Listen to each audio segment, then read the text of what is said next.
Abrimos una nueva edición de Café Financiero con toda la información necesaria para manejar mejor nuestro dinero. Hoy vamos a hablar de garantías extendidas para electrodomésticos. ¿Para qué sirven estas coberturas y qué costo tienen hoy en nuestro mercado? Vamos también a repasar lo sucedido en los mercados de capitales y en el último bloque vamos a analizar los hechos más destacados en materia económica de estos últimos días con la presencia de Pablo Rojo.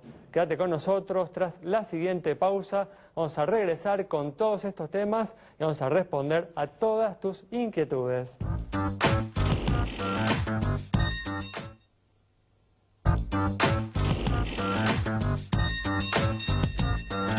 Bueno, ya estamos aquí con Santiago Chelala, está con nosotros Yamila Escala y nos acompaña una vez más Augusto Posleman para hacer el repaso habitual de lo sucedido en estos últimos días en los mercados de capitales. ¿Qué tal? ¿Cómo andan? Gracias por estar aquí.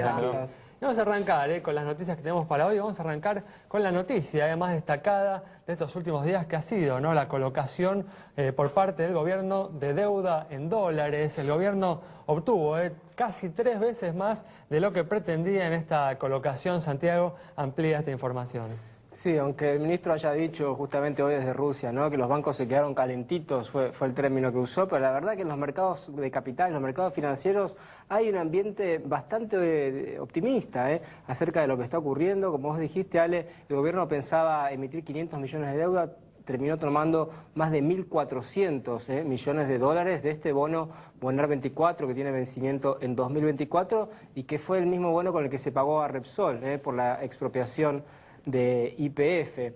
Ahora, si bien reina un optimismo, algunos atribuyen a las políticas económicas del gobierno, otros lo atribuyen al efecto Chao Cristina, es decir, al cambio que probablemente haya a partir de diciembre, seguramente se mantenga o no el Frente para la Victoria, va a haber un cambio en la Casa Rosada. Lo cierto es que el gobierno sigue pagando muy caro por este endeudamiento, casi 9% fue la tasa de interés que pagó el gobierno cuando los países de la región pagan menos de la mitad. Ale, esto, si uno lo multiplica año a año, es el doble de intereses que va a pagar la Argentina de aquí a 2024 por haberse endeudado a esta tasa de interés, que tiene mucho que ver, por supuesto, con no haber resuelto el frente externo, tener abierto todavía el conflicto con los fondos buitres y, bueno, esta incertidumbre que se paga y bastante caro. Sí, definitivamente la tasa es excesiva en relación por ahí a la posición de deuda de la Argentina, la posición de endeudamiento que tiene la Argentina. Si uno ve, por ejemplo, el caso de Brasil, Brasil tiene una deuda en relación al PBI de cerca del 60% o tal vez más del 60%. Esto lo está empezando a sufrir Brasil hoy, digamos, justamente por eso ha habido un viraje en la política económica del país vecino, pero la verdad que si uno analiza la posición de deuda de la Argentina,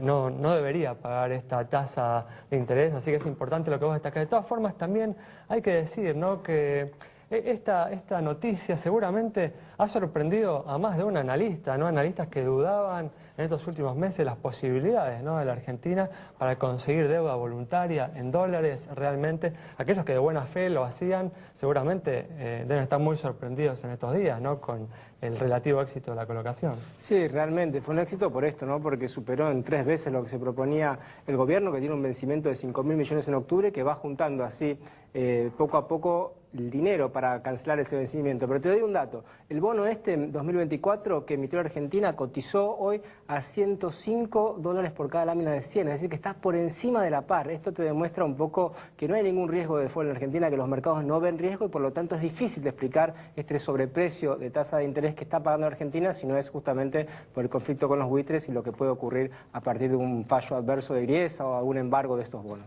Tal cual. Bueno, habrá que ver ahora si el gobierno se ve envalentonado por este éxito, por el éxito de esta colocación, para aliviar las restricciones a las importaciones que se vienen aplicando justamente por la falta de divisas y de esa manera darle más aire a la actividad económica. Pero bueno, vamos a cambiar de tema, vamos a hablar ahora de garantías extendidas para electrodomésticos. Te vamos a contar para qué sirven estas coberturas y qué costo tienen hoy en nuestro mercado. ¿Y qué son? Bueno, cuando uno compra un electrodoméstico, aparte de la garantía de fábrica por un año que le ofrecen, en realidad que ya le dan, que ni siquiera le preguntan, sí le preguntan si quiere una garantía extendida. A 2 años, o sea, convirtiéndolo en 3 años de cobertura, o a 4 años, entonces siendo 5 años, los cuales usted está cubierto ante cualquier eventualidad.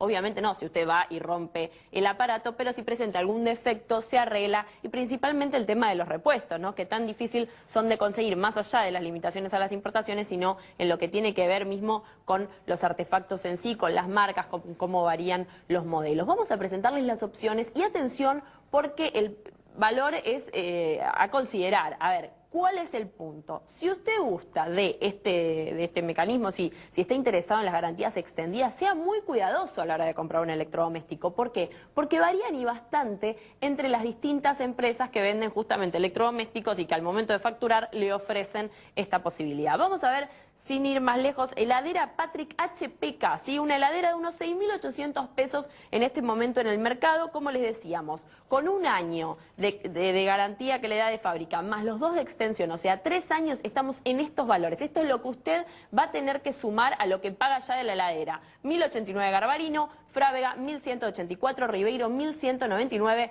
Márquez 1.228 y 1.257 para Jumbo. Todos estos comercios ofrecen esta heladera y le cobran, aparte de los 6.880, este valor. 1.293 Rodolfo, Falabella 1.346, 1.381 Carrefour, Walmart 1.412 y 1.421 Megatone. Entonces, 3 años. Dicen que las cosas se hacían antes para que duren 20 años, ahora no parece ser el caso, ni lo es por los problemas que tenemos con los electrodomésticos. Y a 5 años, Garbarino 1.859, Fraga 2.289, Márquez 2.305 pesos, Jumbo 2.407 pesos, Megatone 2.688. Y hay más y más arriba. 2.541 para Falabella, Walmart 2.565, Ribeiro 2.669, 2.677 para Carrefour y Megatone 2.688 pesos. Atención, ¿cuánto les decía que valía la heladera? 6.800 pesos. Estamos hablando del 40%. Usted va, compra una heladera que tenía pensado gastar unos 7.000 pesos y se encuentra casi con 3.000 más solo para extender la garantía a 5 años. Por lo tanto, viendo que es el mismo producto en casi todos los comercios, vaya, averigüe y fíjese dónde la garantía extendida es más barata. Sí, vemos realmente, como siempre, muchas diferencias, lo que demuestra la importancia de esta información y que hay que tenerla presente al momento de contratar cualquier cobertura de seguros o cualquier producto financiero. Bueno, vamos a comenzar con el repaso de lo sucedido en los mercados de capitales y vamos a comenzar con lo sucedido a nivel local, donde Sí, hoy el mercado, Alejandro, cerró con una suba de más o menos 3,5%, 3,46 es el promedio que cerró el mercado, en alza, después, como bien decía, de unas caídas significativas. Bueno, hay que verlo temporalmente esto, ¿no? Porque si uno analiza el Merval de hace 1 año y medio atrás, la suba en promedio del 260%. Si analizamos del principio de año acá, llegamos a una suba del 20-25% dependiendo de los papeles.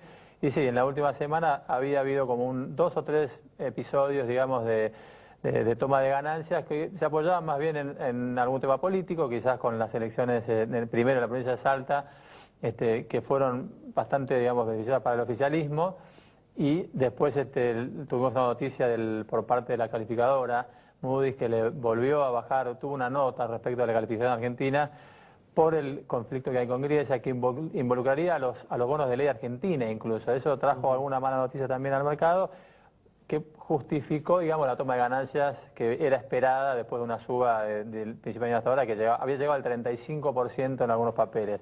Hoy, de vuelta con la colocación de ayer, el mercado tomó impulso nuevamente, fue bien leído, como bien decíamos recién, por el mercado esta noticia. Es positivo que el gobierno consiga dólares, que pueda reactivar la economía y las empresas se van a ver beneficiadas con una mayor actividad. Así que definitivamente. Bueno, muy bien, cerramos de esta manera el bloque. Quédate ahí con nosotros en instantes. Rápidamente estamos de regreso.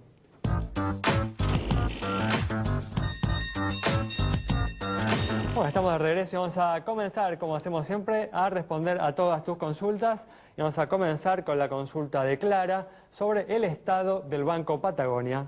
Para Clara, un banco de capitales brasileños, vemos sus números en pantalla, tiene un patrimonio de 6.321 millones de pesos, depósitos por 27.500 millones casi, y resultados positivos en el último ejercicio de 2.176 millones de pesos. Buenos indicadores de solvencia y también de liquidez, cara sonriente para el Banco Patagonia.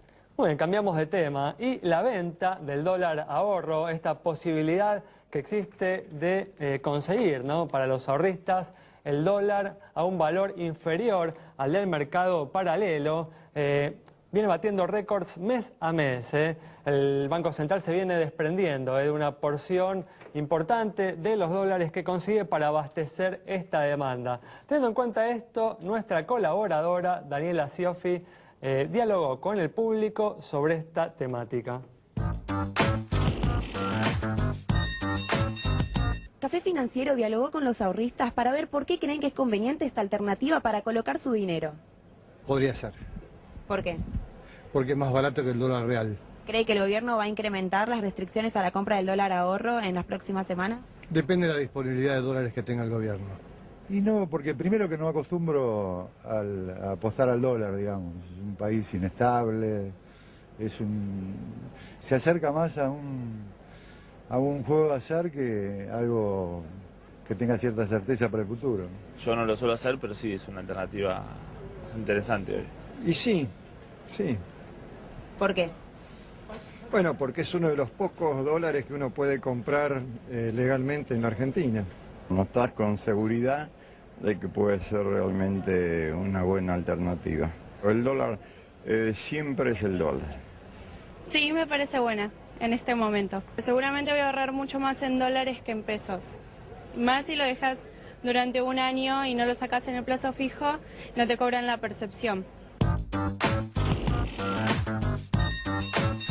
Bueno, las dudas que podían existir, ¿no?, sobre que la disponibilidad de estos dólares fuera restringida en estas semanas a partir del récord de ventas que viene teniendo en los últimos meses, se han despejado un poco justamente a partir de la exitosa, ¿no?, colocación de la que hablábamos en el bloque anterior, de la deuda en dólares por parte del gobierno, que le va a permitir justamente a las autoridades disponer de más divisas para mantener bajo control el mercado cambiario, al menos temporalmente, por lo menos en las próximas semanas o en estos próximos meses. Sí, Ale, pero bueno, a pesar de esta tranquilidad cambiaria, digamos, sigue habiendo un frente abierto ahí en el sector externo. El ministro dijo esta semana llamativamente que el cepo cambiario no existe, que es un invento. Uno no sabe si realmente lo creen o lo dicen por cuestiones políticas. Él dijo que, bueno, no hay cepo porque la gente puede comprar y vender dólares, pero justamente no pueden comprar y vender todo lo que quisieran. Justamente de eso se trata el cepo cambiario. Tal cual, es cierto. Pero de todas formas hay que destacar que la situación, el panorama, se ha modificado un poco, ¿no?, como decíamos en el primer bloque, a partir justamente de esta colocación, insistimos, relativamente exitosa que ha hecho el gobierno de este Bonar 24, en donde se han superado claramente las expectativas de propios y extraños. Vamos a seguir hablando de este tema en el próximo bloque. Pero bueno, ahora vamos a continuar, ¿no?, con el repaso de lo que sucede en los mercados de capitales. Tenías igual vos algo que mencionar, ¿no?, también, Augusto, del impacto, ¿no?, de cómo se ha vivido, ¿no?, en los mercados este tema. Sí, ahí, digamos, surgió en el día de hoy justamente alguna duda respecto del embargo o no embargo de los fondos, la liquidación. Vos sabés que los fondos van a estar liquidados mañana, no en el día de hoy, y hay unas gestiones importantes por parte de los fondos buitre o de los fondos acreedores de la Argentina que están realizando ante el juez Griesa con el fin de bloquear la liquidación de este pago. Por eso hoy vas a ver que los precios del bono han caído un poquitito durante el día de hoy, hemos tenido una baja en estos bonos. Mañana veremos cómo se soluciona y si finalmente se liquidan bien. Pero más allá de eso, yo lo que quería mencionar es el rendimiento. Si bien hoy es del 9%, parece alto, no nos olvidemos que hace 3 o 4 meses atrás estos bonos rendían 13%, tenían paridades o precios de cerca del 85%. Digamos, todavía estamos con precios que pueden ser muchísimo mejores, pero no es tan malo, digamos, para ponerlo en contexto. Definitivamente. Bueno, vamos a cerrar este bloque respondiendo a una última consulta sobre la situación de una compañía de seguros. Para Carlos, que nos preguntó por Facebook sobre la situación de Escudo Seguros. Esta compañía presenta un activo de 191 millones de pesos, pasivo 149 millones, patrimonio 42 millones de pesos, resultado positivo 9 millones de dólares, prima 165 millones e informa 1019 juicios. Con indicadores que se condicen con los del promedio del mercado, es que le otorgamos la luz verde de nuestro semáforo. Y recuerden, a ver, acá, Café Financiero, @Café Financiero, o en Facebook también como Café Financiero, nos escriben y les respondemos. Nos cerramos así este bloque, quédate ahí en instante, vamos a estar dialogando esos los hechos más destacados en materia económica de la semana con el economista Pablo Rojo.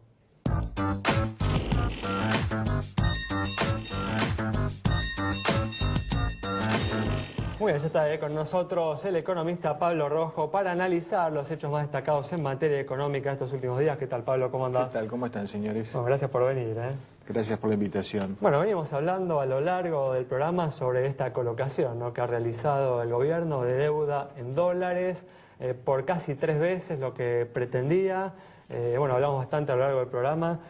¿Cuál es tu opinión? ¿Te sorprendió justamente este relativo éxito que ha logrado el gobierno con esta colocación de deuda? No, es una buena noticia realmente. La posibilidad de que la Argentina de alguna manera franquee el virtual bloqueo financiero al que tienen sometido a la República los holdouts y los tribunales de Nueva York, que es una buena noticia porque de alguna manera la existencia de esa suerte de bloqueo hacía planear sobre las finanzas del país, digamos, una amenaza muy fuerte. Entonces la posibilidad real de que el gobierno coloque un volumen de deuda significativo es una muy buena noticia. La mala noticia es que la tasa de interés es realmente muy alta. 9% en el mundo de hoy es el doble de lo que paga un país africano, es casi el triple de lo que paga cualquier país latinoamericano,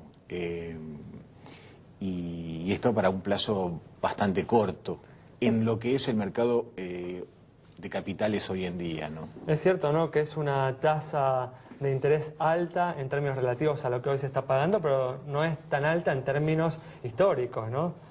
Si uno tiene en cuenta lo que se ha pagado a lo largo de la historia argentina, ¿no? Incluso a los fines, por ejemplo, durante la década del 90, ¿no?, se llegaron a pagar tasas superiores al 10%. Pero las tasas en el mundo eran mucho más altas, es decir, hoy, por ejemplo, Alemania se endeuda a tasa negativa. Si uno quiere prestarle dinero al fisco alemán, tiene que consentir perder plata. Entonces, en los 90 las tasas de interés en el mundo eran mucho más altas. El Tesoro americano pagaba 7, 8% por su deuda y llegó a pagar en la década de los 80, recuerdan ustedes, eran muy jóvenes, pero está en los libros de historia, llegó a pagar el 15 o 20% en la época de Reagan por su endeudamiento. Pero desde esa época hasta ahora las tasas de interés han bajado de manera drástica y la realidad es que hoy países como Bolivia, por ejemplo, se pueden endeudar al 3 o 4%. México acaba de colocar un bono al 4% a 100 años. Sí, sí, no. 100 años. Es decir, que van a devolver la plata en el año 2115. Sí, es indiscutible, ¿no?, que la tasa de interés es alta, eso es indiscutible.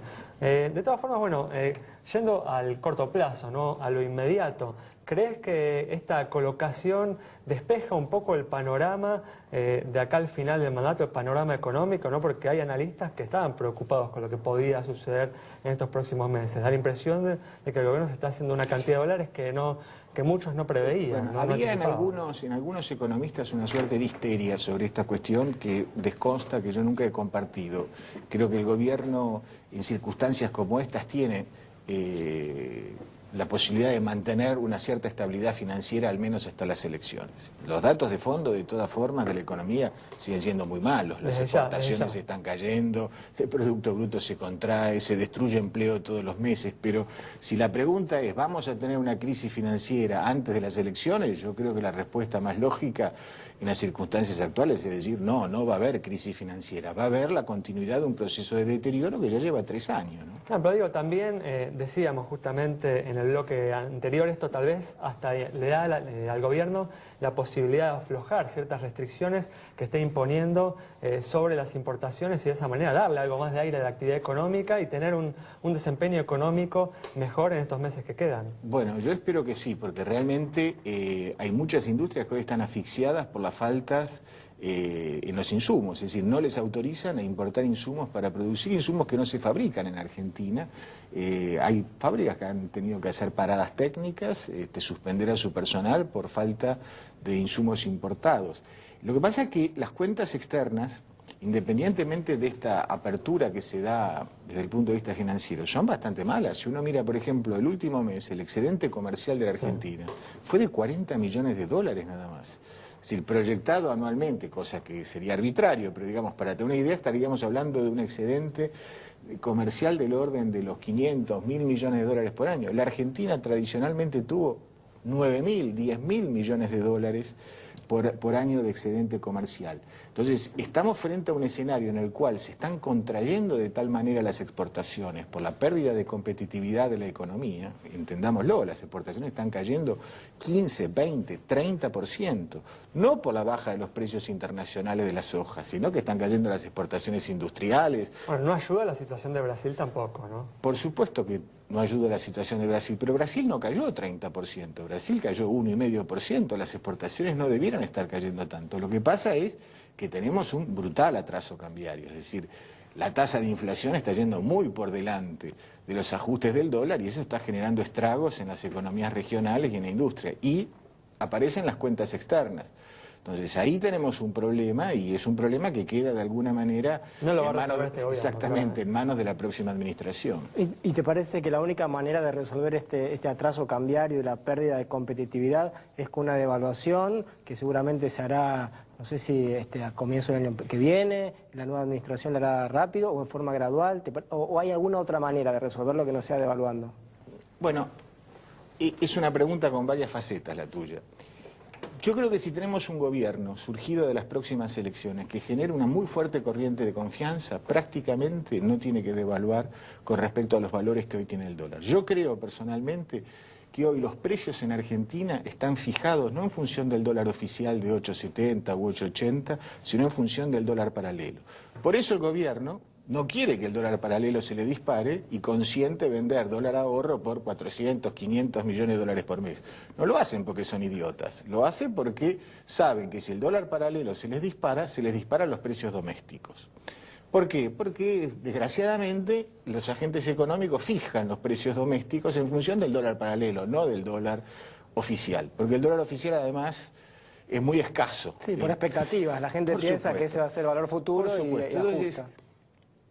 Si el próximo gobierno tiene realmente un capital de confianza importante, yo creo que puede liberar el mercado cambiario y el dólar se va a ubicar cerca del valor actual del dólar paralelo. Y no va a tener incidencia directa sobre los precios, porque ya gran parte de los precios, por no decir casi todos los precios, están fijados en función de la expectativa que ese dólar paralelo genera hoy. Entonces, ahí hay una brecha de oportunidad importante. No soy de los que creen que el gobierno que llegue tiene por delante un proceso de ajuste doloroso, etcétera, como señalan algunos economistas. Igual, no, Pablo, hay que tomar medidas de sentido común. Cuando hubo una devaluación del 20% en enero de 2014, eso se fue claramente a precios y de manera muy brusca. Sí, pero porque el déficit fiscal estaba totalmente descontrolado. Pero te doy el ejemplo contrario. En el año 2001, cuando se abandonó la convertibilidad, se devaluó el 60% y la tasa de inflación ese año fue del 3%. Te digo más, en el 2007-2008, cuando Redrado era presidente del Banco Central, se devaluó el 30%, recuerdan ustedes, frente a la crisis internacional, la tasa de inflación al año siguiente fue del 7 u 8. Es decir, porque todo depende, no del tipo de cambio únicamente, sino que depende de lo robusto de las cuentas públicas y de la existencia o no de fuertes distorsiones macroeconómicas. Hoy estamos con cuentas públicas que están hechas pomada realmente, es decir, el déficit fiscal está subiendo mes a mes y en valores que realmente sorprenden. Por ejemplo, con respecto al año pasado subió un 130% el déficit fiscal. Entonces, claro, en un contexto de ese tipo, cualquier variación del tipo de cambio como la que ocurrió el año pasado va directamente a precios, porque además el gobierno no tiene credibilidad. Es que para resolver eso, vos decís, bueno, yo no creo que haya que hacer un ajuste, no me gusta hablar de ajuste, pero para resolver el problema del déficit fiscal lo que tenés que hacer es ajustar o el gasto o aumentar los ingresos, pero de alguna manera ajustar. Bueno, eso yo creo que hay un enorme esfuerzo. Tenemos igual ya 30 segundos. Hay un enorme esfuerzo para racionalizar el gasto. Yo creo que se está gastando muchísimo dinero con propósitos que no cumplen ninguna función social y que no tienen ningún impacto en la vida cotidiana de los argentinos. Y yo creo que un gobierno sensato tiene que atacar sobre todo esas fuentes de gasto. Me refiero, por ejemplo, a muchos subsidios que en este momento realmente no redundan en una mejora de la calidad de vida de la enorme mayoría de los argentinos y que cuestan fortunas. Muy bien, bueno, Pablo, muchas gracias por haber estado con nosotros. Nos vamos entonces con el análisis de Pablo Rojo sobre las implicancias de la exitosa colocación de deuda del gobierno de estos últimos días y con el análisis de lo que puede suceder en los próximos meses con la economía y algunos de los desafíos que tiene por delante el próximo gobierno. Nos reencontramos el próximo viernes a las 20 horas aquí en Metro.